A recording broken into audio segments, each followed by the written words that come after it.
Easy tips for life sexless marriages. நிறைய கப்பிள்ஸ்க்கு நடுவில் இந்த பிரச்சனை இப்போ ரொம்ப காமனாக இருக்குது. அதாவது இயல்பாக இருப்பாங்க, நல்லா பேசிக்குவாங்க, வெளியெல்லாம் போவாங்க, ஆனால் அவங்களுக்குள்ள தாம்பத்தியம் அப்படிங்கிற ஒரு விஷயம் இருக்காது. ஏதோ ஒரு காரணத்தினால வாரக்கணக்கில் தள்ளி போன ஒரு விஷயம் மாதக்கணக்காகி வருடக்கணக்காகி இல்லாமல் கூட போகலாம். இதில் என்ன இருக்குது அப்படின்னு நீங்கள் நினைக்கலாம், நாங்கள் 2 பேரும் இயல்பாக தானே இருக்கோம் அப்படின்னு. 2 பேரும் இயல்பாக இருக்கீங்களான்னு நமக்கு தெரியாது. ஏன்னா மனசார உங்கள் தேவைகள் என்ன, அசௌகரியங்கள் என்னன்னு இந்த விஷயத்தில் பேசுகிறதுலேயே நிறைய தயக்கம் இருக்குது. ஸோ அந்த தயக்கத்தை விடுங்க.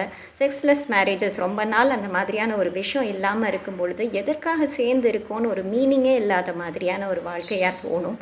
உடல் ரீதியான கனெக்ஷன் மட்டும் இல்லை, உணர்ச்சி ரீதியாக உயிர் ரீதியாக கனெக்ட் ஆகிறீங்க. நிறைய நம்பிக்கை வரும், உங்கள் 2 பேருக்குள்ளே ஒரு அழகான அந்யோன்யம் இருக்கும்.